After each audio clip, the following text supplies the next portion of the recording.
All right, I had some people asking me how do you get good tone for playing Screamo, or maybe just heavy music in general.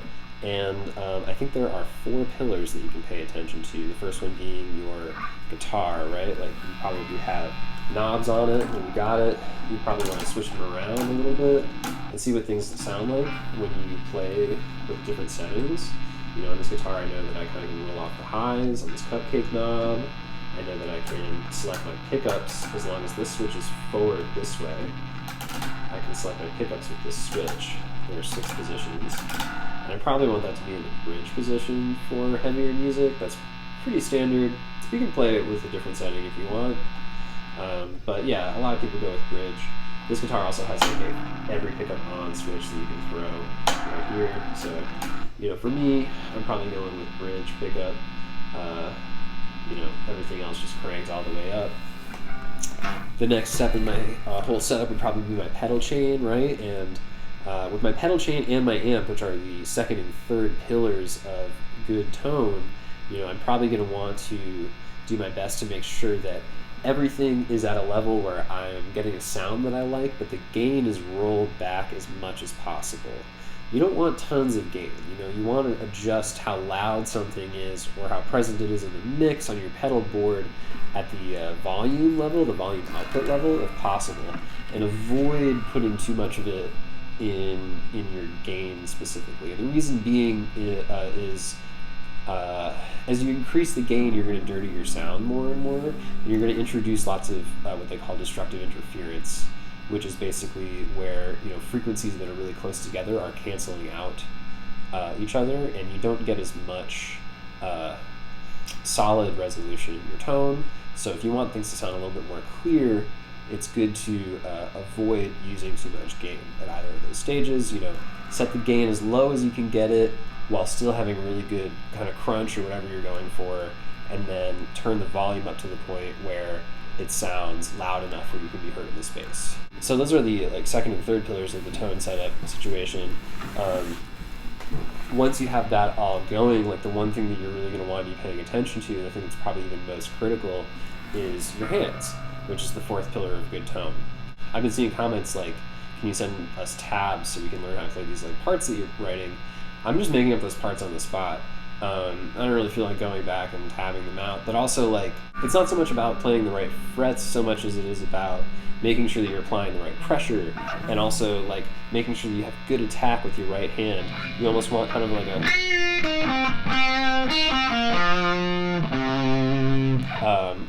kind of pinch harmonic tone to what you're playing. And what I mean by pinch harmonic is like you are kind of hitting the string almost on the side of the pick, and you might even be letting the edge of your finger kind of almost touch the string as you play the string. And you're noticing that I'm probably also applying some vibrato sometimes when I play with my left hand, and I think that's really good for tone too. It's like a thing that's really common with string instruments. You know, can kind of get more rich harmony going on as the frequency changes ever so slightly if you're playing other strings in conjunction with the string that you're playing. It also just sounds kind of fun. It sounds wavy. It adds a little bit of kind of like different timbre, right? Which is something you want to pay attention to. You can change the way that your timbre sounds by changing the way that you're applying pressure, changing the way that you're strumming. Are you strumming lightly, or are you strumming lightly or heavily in palm muting, right? Those are going to produce two different tones. And the way that you kind of like most ensure that you're going to have everything together is just by practicing, right? Like each of these things is a component of playing the guitar well. It's not just about fretting. It's not just about strumming. It's not just about picking. You have to do them all at the same time. You have to practice doing them all at the same time.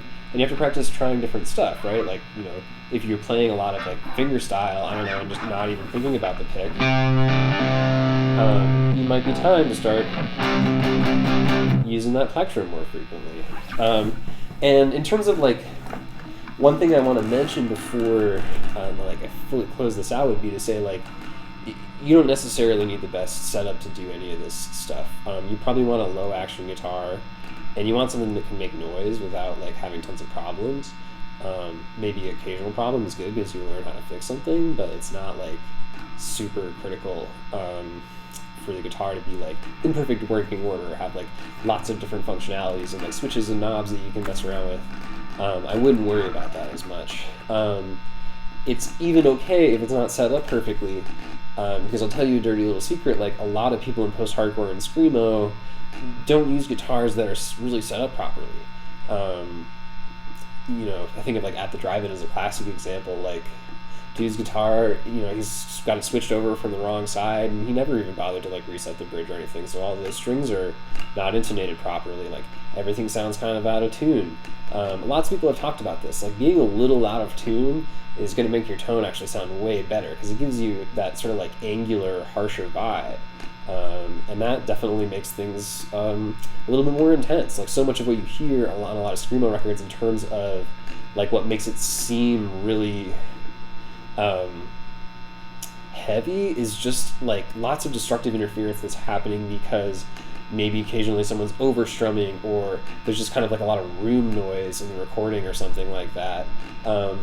Or they're just playing a guitar that's kind of like shitty, like I was saying, like it's not set up properly. Like all this stuff introduces all these like overtones and stuff, and it makes everything sound denser and more chaotic, I guess. And that's like something you probably want to pay attention to as well. Like when you're making your Screamo music, like maybe playing perfect isn't super necessary. Like you want to play well enough where it's articulate, but you also don't want things to get like too crisp. You want to add enough in your playing and also your composition that you get like some nice pleasing harshness in your sound.